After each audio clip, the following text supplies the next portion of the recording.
안녕하세요, 애니리뷰어 새벽 2시입니다. 이번에 리뷰해볼 것은 나루토가 눈깔만화라고 불리게 된 이유 3대의 동술에 대해서 리뷰해보도록 하겠습니다.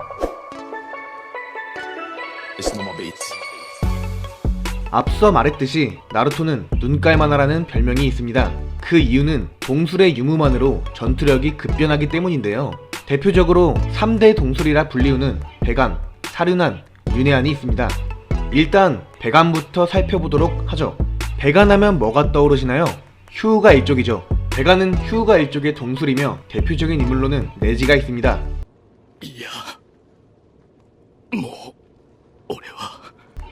백안의 능력은 첫 번째로 투시한, 말 그대로 투시가 가능한 능력으로 사물을 꿰뚫어 볼 수 있습니다. 두 번째는 시력 상승, 시야각이 360도로 증가하여 전방위를 볼 수 있게 됩니다. 하지만 뒤통수 1에서 5도 정도 안 보이는 각도가 있다고 하네요. 이러한 맹점을 보완하기 위한 기술이 바로 회천입니다. 마지막으로는 차크라의 시각화, 차크라를 색으로 보는 능력으로 사륜안도 가지고 있는 능력이죠. 다만 사륜안은 투시 능력이 없고 백안은 경락계와 점혈까지 꿰뚫어 보기 때문에 정밀성에서 월등하게 높습니다. 다음은 사륜안으로 넘어가 보도록 하죠.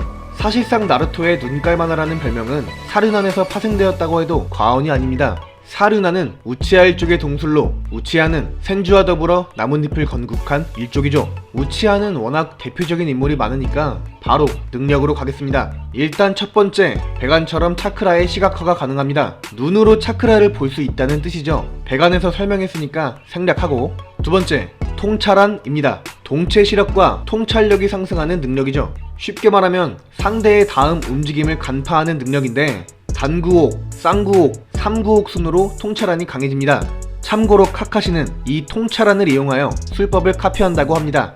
마지막으로 최면안, 환술입니다. 사륜안을 마주친 상대에게 환술을 걸 수 있고 환술을 꿰뚫어 볼 수도 있습니다. 이타치의 경우에는 눈을 마주치지 않더라도 손가락으로 환술을 걸 수 있다고 합니다. 사륜안의 경우에는 아시다시피 상위 단계가 존재합니다. 바로 만화경 사륜안이죠. 만화경은 자신의 매우 소중한 사람을 죽이거나 잃게 되어 극도의 슬픔에 빠지면 개안된다고 합니다. 만화경을 개안할 경우 아마테라스와 스사노오를 사용할 수 있지만 사용할수록 시력이 감소하는 리세크가 있습니다. 그래서 리세크를 없앤 영원한 만화경 사륜안이 등장하는데 영만경은 친족의 눈을 이식하면 만들어진다고 합니다. 사륜안의 최종 단계로는 윤회안이 있는데 이 부분은 여러가지 말이 많으므로 마지막에 설명하겠습니다. 마지막 세 번째, 윤회안입니다. 육도선인이 사용했다고 하는 동술이죠. 윤회안은 3대 동술 중에 최강의 능력을 가지고 있다고 하는데 바로 알아보도록 하죠.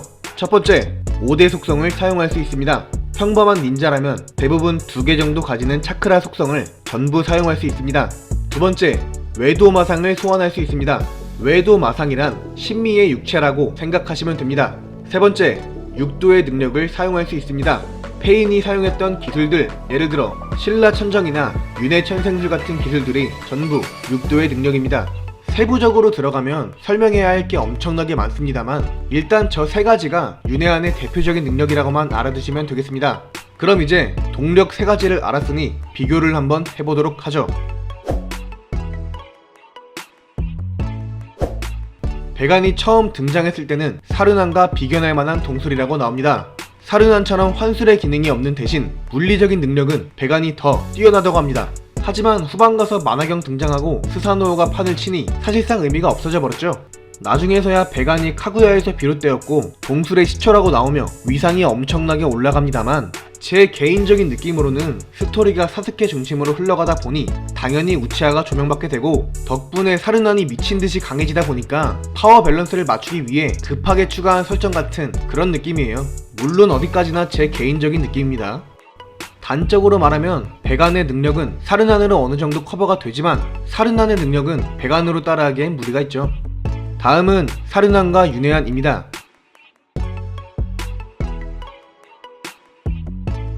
시작하기에 앞서 아까 말씀드렸던 사륜안의 최종 진화가 윤회안이라는 것부터 이야기해보죠. 일단 사실입니다. 왜냐면 우치하 마다라가 죽기 직전 윤회안을 개안했거든요. 근데 윤회안 개안 조건이 꽤나 까다롭습니다. 일단 기본적으로 영만경을 개안해야 합니다. 다음으로는 인드라와 아수라, 양 전생자의 차크라를 가지고 있어야 합니다. 즉 만화경과는 달리 우치하 단독으로 개안할 수가 없다는 이야기입니다.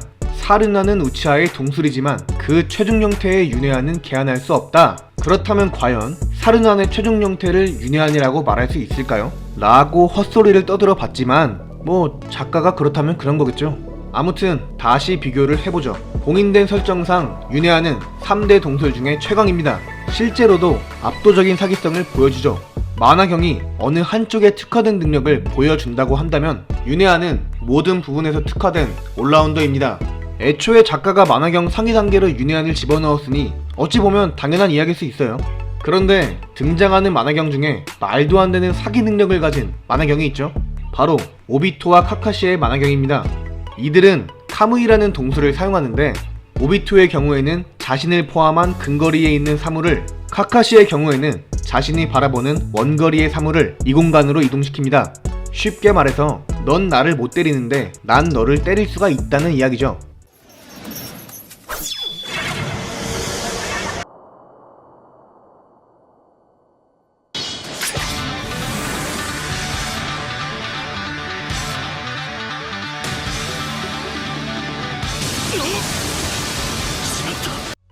이 능력은 작가가 처음부터 작정하고 만든 사기 능력이라고 합니다만 카무이에만 국한된 사기성에 비해 윤회한은 아까 말씀드렸듯이 전체적으로 월등한 능력을 보여주기 때문에 사실상 윤회한이 우위했다고 보는 게 맞습니다. 자, 이제 결론을 내려보기에 앞서 어디까지나 제 개인적인 주관이라는 걸 인지해 주시고 들어주셨으면 합니다. 일단 3대 동술은 모두 특화된 장점이 있습니다. 따라서 어떤 환경이냐에 따라 결과가 달라질 수 있습니다만 종합적으로 순위를 매겨보겠습니다. 참고로 배관 상위 단계로 전생안이 있는데 나루토 본편에 등장한 적이 없으니 제외시켰습니다. 나중에 한번 기회가 되면 다뤄보도록 하죠. 덧붙이자면 사실 동술의 유무가 중요하긴 하지만 술자의 개인 기량에서 차이가 나는 것 같습니다. 그 사기 능력을 가진 오비토가 미나토에게 격퇴당했듯이 말이죠. 여기까지 나루토 3대 동술에 대해 알아보았습니다. 영상이 재미있으셨다면 구독과 좋아요 아시죠? 지금까지 애니메이션 리뷰어 새벽 2시였습니다. 안녕.